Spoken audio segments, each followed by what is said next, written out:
Welcome, Crusaders, and thanks for joining me for Pathfinder, Wrath of the Righteous. We're back in Drezen. Now, last time we were still at Areelu's lab, and I thought we still had a bit more to do there, but really we were basically done. We had a rift there that I thought was going to be something else, and it was just kind of the end of the area. There were a couple of rooms there that we went back and cleared out, but otherwise, that was basically it. So now we're back here in Drezen, and we need to show the seal that we found at the lab to the Herald and see if that helps him figure out how to, I guess, break the seal here in Drezen. I don't know. Let's go find him, talk to him. Isn't he? I think he's just hanging out, like, up in the courtyard area here now. He used to be up on the rampart there, but I think he's like right here. Thanks for being here. We are now in 2024. So hope everybody has had a good start to the new year. There he is. Oh, and she's here too.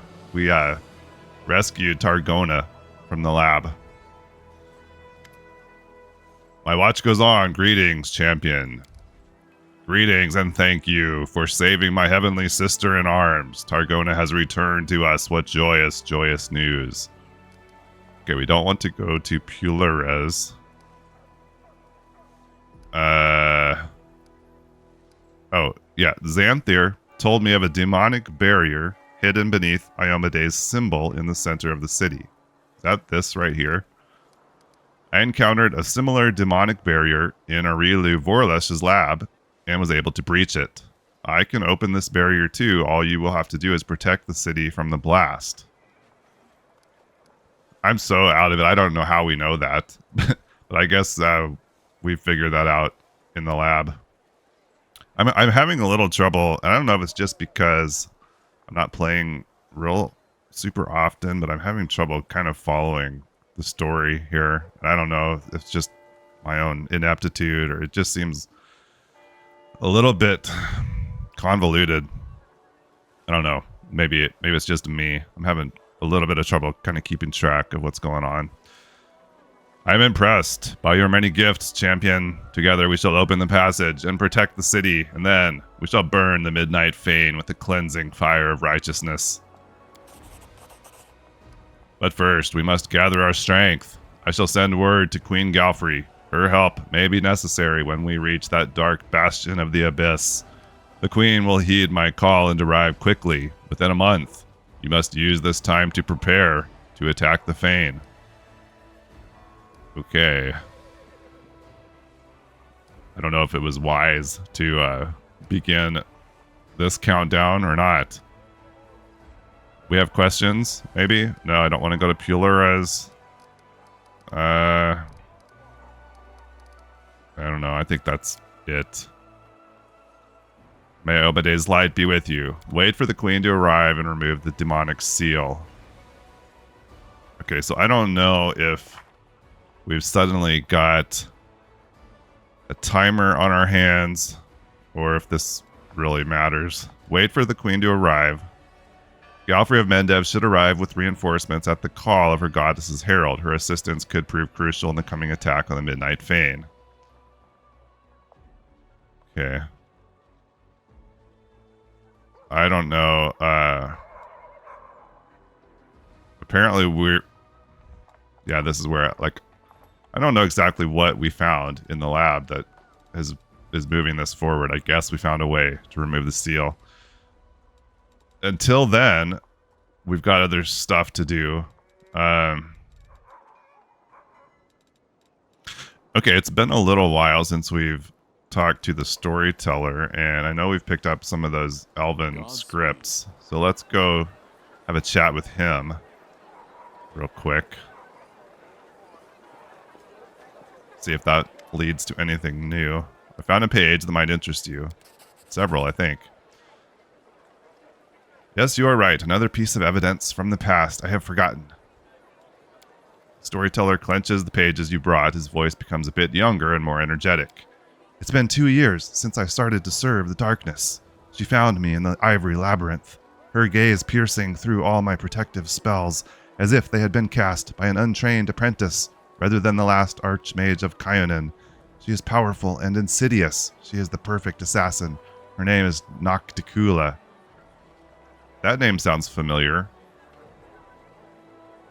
Why do I... maybe I've just heard that. Feel like I should know. Demon Lord of Assassins, Darkness and Lust, Lady Nocticula is a beautiful but deadly creature. Even Demon Lords aren't safe from her deadly seductions. The number of Demon Lords she's seduced and assassinated is formidable. Nocticula's abyssal realm consists of dozens of islands on an immense sea of still black water. Is that like... We've got the DLC area, the Midnight Isles, that we started on. Maybe that's where I remember her from. The sky is always dark here, with strange stars and a disturbingly large moon in the sky above. Each of these Midnight Isles represents a demon lord or other notable entity she's assassinated. With each new kill, her realm grows. The other demon lords treat Nocticula with a mixture of obsession and fear. Lamashtu's cult has taken notice of Nocticula's rising power and has increased the level of hostility with her worshippers, causing some to believe that Nocticula may be close to becoming the second demon to ascend to divinity. She invited me to Alushanira, the city of demons in the depths of the abyss, the capital of the Midnight Isles. The Lady in Shadow highly values my ability to remain unnoticed. Kneeling before her throne, I listened to her praise and felt like a child being given a pat on the head for doing some simple chore for the first time. But this is no longer important. Now I serve a demon lord, for this is our agreement. She will help me decrypt the scribbles I copied in the ivory labyrinth. In return, I will serve as her court mage and spy for the next 17 years. Now Alushanira is my home, and Nocticula is my shadow in shadow, lady in shadow. Tell me about your life in Alushanira. Of all the places in the abyss, Alushanira is the most civilized. My lady wants to make her capital the face of the abyss, a place travelers from other planes can visit without too much fear. I don't care. I am here only to complete my service, get the promised reward, and return to Golarion. However, strange as it may be, Alushanira's demons treat me honorably. They hate me, sometimes growl at me, but they never attack. I prepare many spells and am ready to use them at any moment, but I've had no reason to yet. I have my own tower in the upper city, not far from my lady's palace. I've strengthened it with protective spells and set golems to guard it. I've created a portal to Golarion at the top of the tower, one which only I can use. It will be my escape route if I need to flee urgently. I expect an attack every day, but it never happens. This might sound ridiculous and surprising, but I think the demons of Alushanira respect me. You trusted a demon lord? My lady in shadow has no reason to hide the truth from me. She does not care about my research. She offered me help out of curiosity. I am something of a bizarre pet to her, both funny and useful. The storyteller shakes his head. She offered me help, and I agreed. I must thank my lady for her generosity. 17 years of service for translating 17 phrases from Baphomet's Labyrinth. A bargain. Continue. The storyteller stays silent for a short while as if listening to something. I can't smell anything but sewage. I can hear some demon's snores or death rattles. Hidden by a cocoon of spells, I keep invisible watch in a dirty alley in Alushanira's lower city. 2 winged shadows sweep past overhead, and a terrible, stone-splitting shriek rolls like a tide through the streets. But it can't hurt me. I know the ways of this city and have protected myself from Valexia's wild antics. My voluntary partner, a young half-elf named Kinney, sighs loudly and says yet again, "They are not coming." I shrug just as I have done every time before. "I'm not keeping you." Kinney frowns and turns away in response. I sneak a look at my friend. His unruly locks fall over his face. Kinney carelessly sweeps them out of his eyes, thinking about something. I find myself enjoying his gentle movements and look away, embarrassed. Have a little more patience, my friend. Soon our goal will be here. I am sure of it. You mentioned Valexia. Tell me about her. The storyteller answers with reluctant admiration. The maddest succubus of all those born in the abyss. Even my lady in shadow can't but smile upon hearing of the latest mayhem she stirred up just for fun. Surrounded by her 3 succubi friends known as the Sinners, she flies naked over the city, crushing buildings with her raging screams, grabbing poor passers-by, taking them up in the air and dashing them down onto the rocks, getting into raging fights with no rhyme or reason. Truly, Phylexia is the bane of Elutionera, but also its wild heart. I didn't expect to find out you had a partner. The storyteller's face lights up and a timid smile appears on his lips. I didn't expect it either. Kinney is from Golarion, just as I am. He is a thief and a former slave. He escaped from the Cyclops of the Dying Empire. I met him before I left Golarion for the Abyss, in my old tower. A thief who sought not my life, but shelter. A place to spend the night and protection from his former masters. My charms worked. Kinney couldn't get past the ground floor of the tower. That's where I found him, sitting on the floor entangled in my trap's living vines. I freed the hapless thief. I wasn't angry at his intrusion. I was even glad to talk with this restless youth of the short-lived folk. I had no idea how much I had missed companionship. After that, Kinney often spent the night in my tower, partaking of my hospitality. Together we lived through the terror of Earthfall, and when the time came, I took him with me to the Abyss. Recently, he has helped me carry out some of my lady's tasks, those that give him the opportunity to make some money. Does your partner know about your goal to save Golarion? Oh, yes. We've discussed my plans many times, sitting at the top of the tower, nursing goblets of warmed wine. Kinney shares my love for our dear Golarion and supports my desire to save its doomed civilizations. The storyteller smiles warmly at the rush of memories. My friend is not like me at all. He is young, hot-tempered, and mischievous. He prefers to act first and deal with the consequences later. Perhaps this is why we get along so well. Opposites attract. Please continue. Finally, my patience is rewarded. I see a slouching demon in rags, so pathetic that even the demon guards of Elutionera would not lay a hand on him out of disgust. But my spell-enhanced vision can't be fooled. I see the incubus Zephyrian, the ruler of Elutionera, who answers only to the Lady in Shadow herself. Passing a step away from me, Zephyrian stumbles and falls into a puddle of sewage, rousing disdainful chuckles from the few witnesses. But I won't be fooled by this game. Instead, I concentrate, becoming even more focused. My lord, I've discovered this crystal of unknown power on one of the Midnight Isles. Have a look. A hand holding a heart-sized crystal burning with purple flame emerges from under the rags.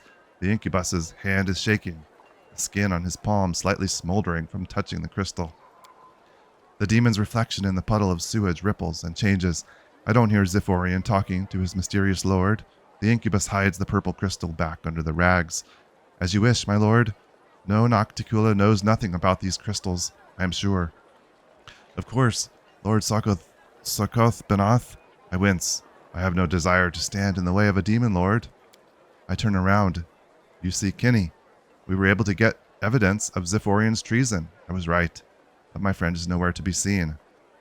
Who is Sarkoth Benath? The storyteller cringes. A disgusting demon lord, champion of meanness, debauchery, perversions, and breaker of taboos. He is Nocticula's brother and former lover. Out of jealousy, he tried in vain to kill my lady, but he remained alive after the attempt. He is driven by fear, shame, and hatred toward his powerful sister. It was a Nahandrian crystal. The storyteller nods slowly. You are right. This is probably one of the first crystals discovered by demons, if not the first one. I'm glad it took demons so long to discover the crystal's true properties. Otherwise, the invasion of the Abyss could have happened much earlier. I'm standing on the top of my tower. There is a goblet of warmed wine in my hand. Nocticula was pleased with my raid. Oh no, she won't kill Zephyrian on the spot. My lady's punishments are much more sophisticated. Banishing, demotion, even transformation into the pathetic creature the incubus was masquerading as. Nocticula had a lot of choices. I don't care, I've done my part. I sip from my goblet and turn to my friend. Without saying a word, Kinney takes out a rag from under his shirt and shows me the purple crystal wrapped in it. I chuckle. That's where my friend went at the end of the raid. Well, we are going to keep the crystal. I will study its properties in detail and find out if it will help us achieve our goal. Nocticula doesn't have to know that I have the crystal now. Let her look to Zephyrian or to her demon lord brother for it. I drink from the goblet again and look down. Elutionera lies at the bottom of my tower, like a faithful dog at the feet of its master. I earned respect here. Even the lady in shadow heeds my words. I feel a treacherous smile appear on my lips. Of course, when 17 years have passed, I will return to Golarion, but for now, I like my life here.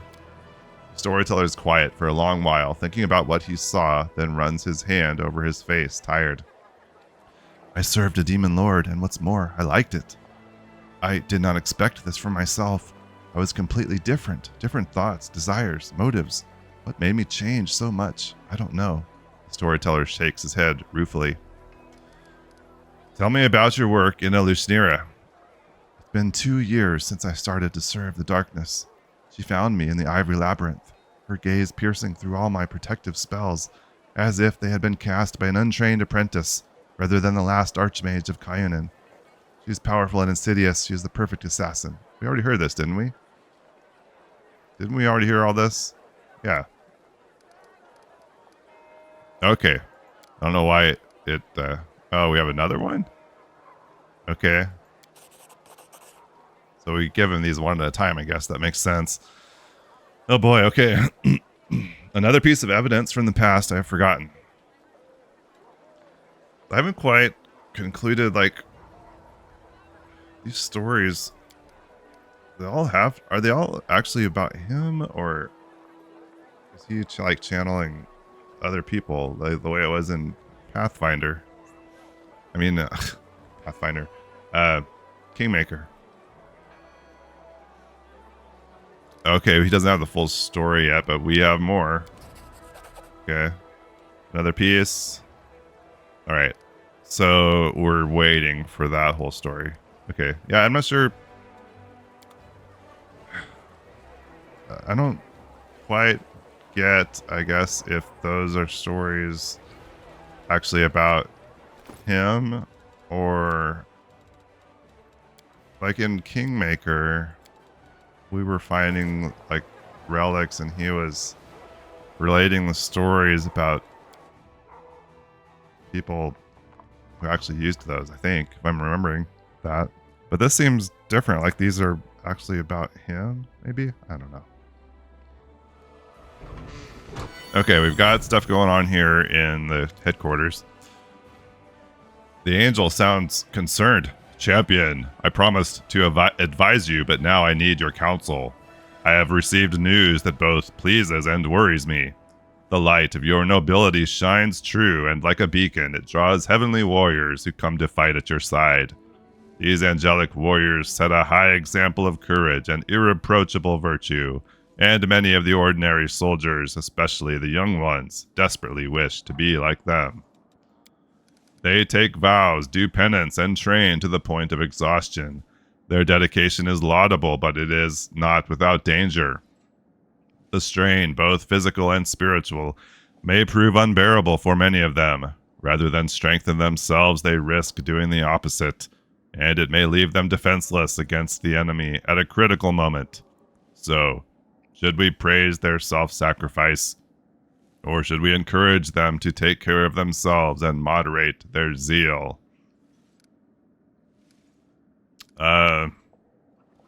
Cautious. +1 bonus to AC for 1 round at the start of each round.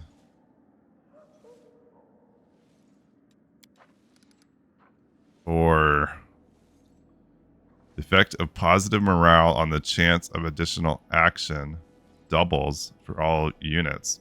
That seems not bad.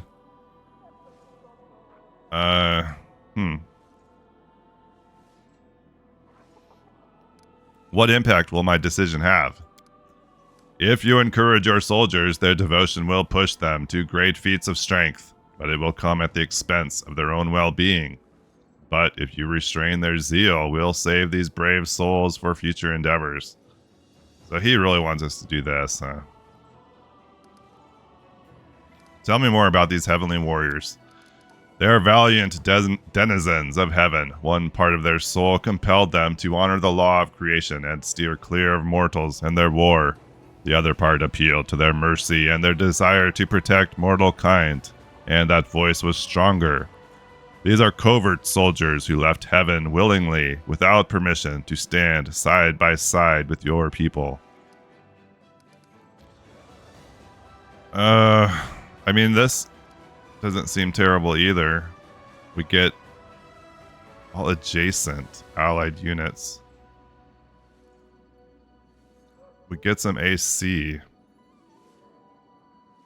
every round from that. Basically, we get some extra defense or a little bit of extra offense. He wants us to do this. Let's remind the soldiers it's important that they take care of themselves. We value each and every one of them. So be it. The warriors will learn the commander approves of their devotion, but values their lives above all else and does not wish them to subject themselves to any unnecessary ordeals. Thank you for listening to me. I will demand no more of your time, but I promise to return when you need my advice or when I need yours. Okay, let's check in on Crusade affairs. I've done a little bit of this off camera to just try to keep up with things, but I haven't done any of it here together, so we'll see if we've got anything new here waiting for us. I think we had a couple things in process. Okay, we expanded. We did the decree to be able to expand a bastion to a fortress, so that's good. Heavenly audience. Okay, we did that. Dead heroes. A group of crusaders killed during the Second Crusade rose as undead, and they have been hunting demons for many decades. Death has warped their minds, and they failed to realize that they had long been dead. Upon meeting the commander's soldiers, they greeted them with joy and offered to merge with the ranks of the crusade. Get some energy. We can get some skeleton sharpshooters and skeleton champions. Lose a little morale. Let's just lay him to rest. We don't really need any. I don't know. I have like a bunch of extra units sitting around already. I don't need more. Maybe those skeletons are just amazing, but I'm not sure where we would use them. So we'll lay him to rest. Get a little bit of energy, I guess. All right. So we got this about to finish. This relic work.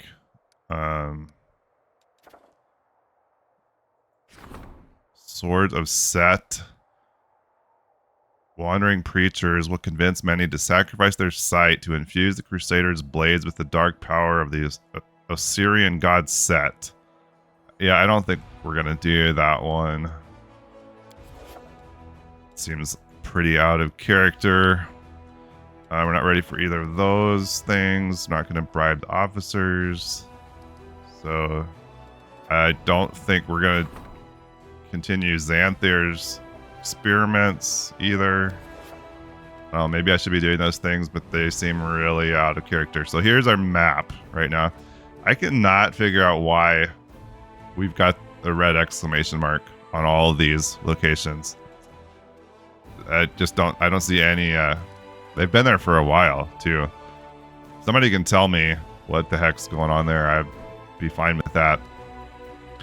Well, let's see if we've got any campaigning here could do. Oh, I know. So we finished that. We need to upgrade a bastion. Unfortunately, I don't really have, like, we've got Gloomy Gorge there. Really doesn't seem like, I wish we could be upgrading like one of these down here more closer to the front. We basically have Gloomy Gorge or Gargoyle Canyon, neither of which really in a great spot. I guess just do the Gorge.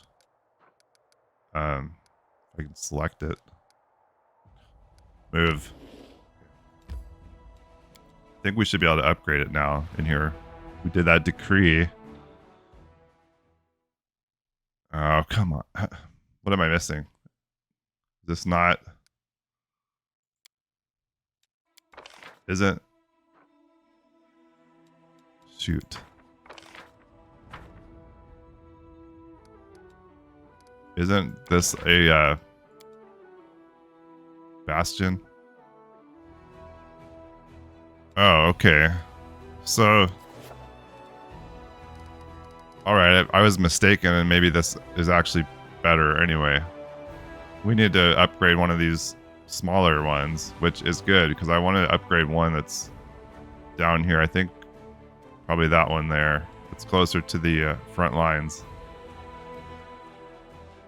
Good. I think we'll do this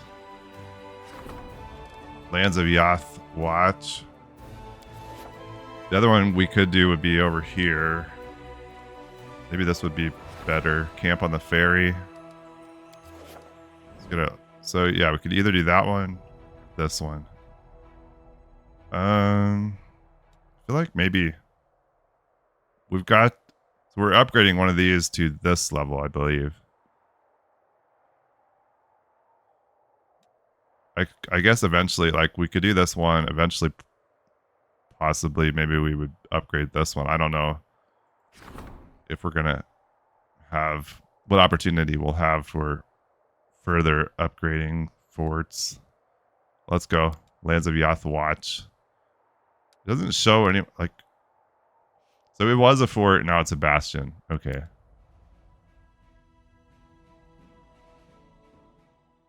Thought we were further along. I thought we were upgrading, I guess, a bastion to whatever the next level after that is.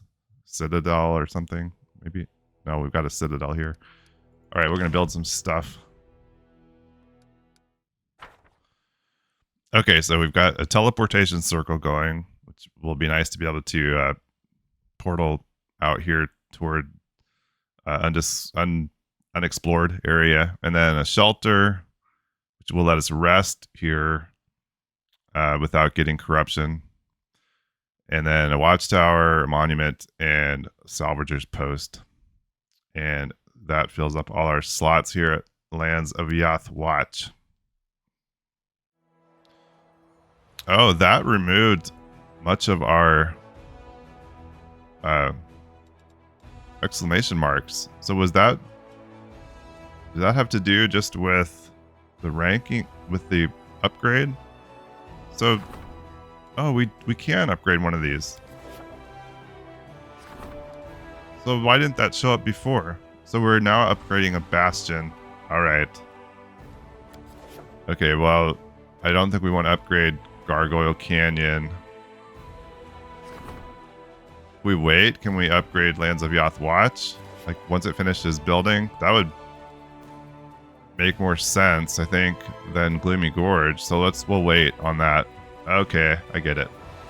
So I've had an upgrade here sitting around for a long time because we've had those exclamation marks for a while.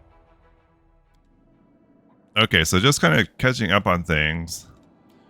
We've got to keep our eye out for more of Tarendalev's scales. Or something else, I guess. Something else that belonged to Tarendalev.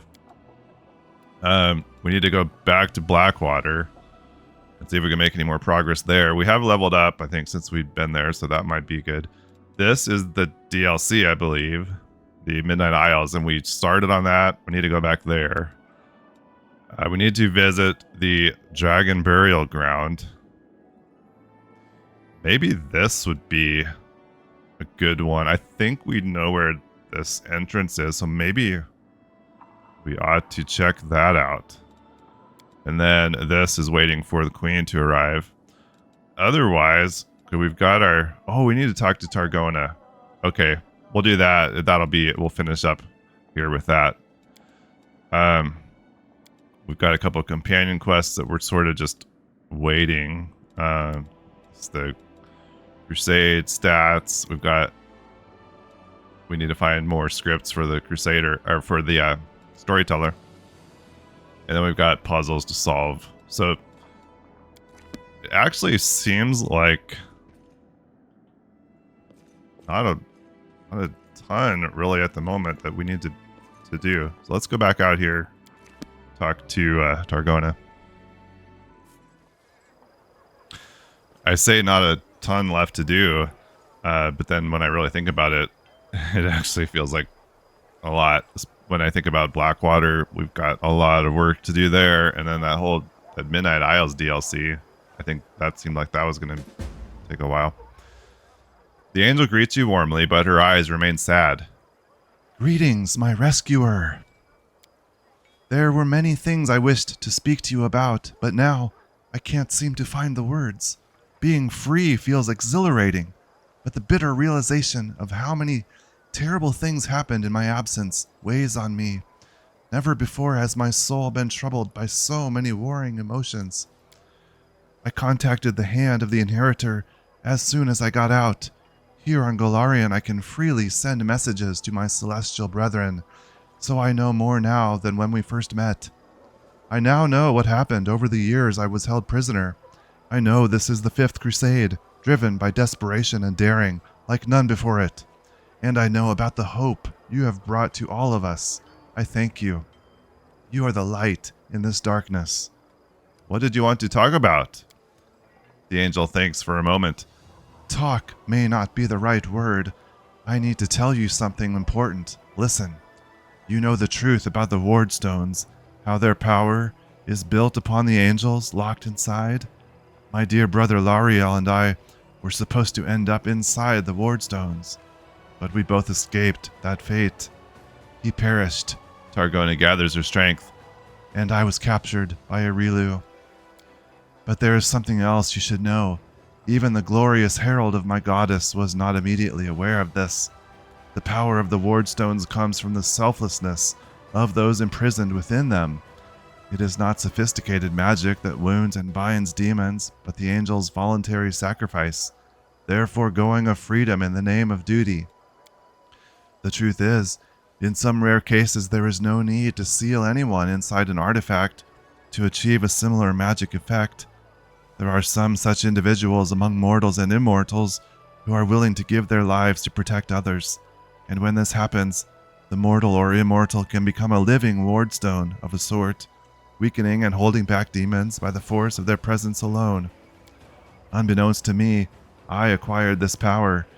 Even immersed in my enchanted sleep, I protected the poor folk who were imprisoned in Areelu's laboratory with me. And Eliandra and Kater did the same at Pulura's fall. It was their self-sacrifice, so different but always sincere, that protected the temple. Not just Pulura's power. The hand of the inheritor had long suspected this, but only after speaking to me did he finally realize the truth. He wants you to know, once we have dealt with more urgent matters, he wants to search for rare souls capable of becoming living wardstones. They will be in the vanguard of your crusade, and they will make demons and demon lords alike tremble in fear. Living wardstones? How can we find such people, and what are they capable of? I don't have the answers to your questions. Being a living wardstone, it's more than just power. It's more than a gift. It's a true miracle. And like all miracles, it is extremely rare and is manifested only in dire circumstances. That is likely why we never heard of such a thing before now. The demon invasion is the gruesome catalyst that has awoken this hidden power in souls across Golarion. But now that we know what we are looking for, we can recognize this special light in others. It will be our weapon in our fight against the abyss. Did Areelu know about your special abilities? I don't know. She never mentioned it, but something about me piqued her interest. Many of her prisoners were unusual in one way or another, and when she left and ceased her experiments, I think that too was an experiment of sorts. Perhaps she even continued to observe us somehow. Can your wing be healed? If there is such a way, it is unknown to me. The wing has become part of me. I even feel that if I were to cut it off, it would grow back, just as deformed as it is now. Its existence is a challenge for me, and there is nothing left to do but accept it. I will have to live, wondering constantly whether foulness is creeping into my soul, just as it has crept into my body. And may Iomade help me if my fears are ever realized. Are you going to return to heaven? I wouldn't dare. With this wing, with foulness that has become a part of me, how could I enter the shining light of heaven? Besides, I don't want to leave you and the Crusaders. I was meant to join my brothers and sisters inside the Wardstones. Since that did not come to pass, I want to serve the Crusades in another way. Alright, thank you. Wait, Targona hesitates. I didn't dare ask you before. I wasn't sure I could take the answer. But please, tell me how my brother Lariel died. I miss him so much. I want to know what his final minutes were like. So we have options here about our vision. Man, I can't remember this. He fought until his last breath to save his mortal comrade, and he left his sword to be raised up by another in the future. The angel listens with rapt attention. We ought to do the same. Protect each other even in impossible situations. Nurture our hopes and know how to give it to others, so that the light we carry now will shine on even after we die. Thank you for your answer. Like a ray of light, it has revealed the path I must follow. Okay. Alright, that checked off something. I forget where... Oh. On Hope's Wings. Yeah. Okay. That's gonna do it for now. Yeah, next time maybe... We'll see. This Dragon's Fate, we need to... Oh wait, not that one. Dusk of Dragons. Visit the Dragon Burial Ground. We might try to do that. I think we know where this is, so we'll take a look at that and maybe head out there. Maybe in the meantime, if I have time, I may try Blackwater again, see if I can make any progress there. I don't know if I'm going to get back to that Midnight Isles DLC anytime soon. We'll see. Probably should try to do that as well. But we're going to continue trucking along. Thanks for being here. I really appreciate it, and I hope you'll join me again here next time. Bye for now.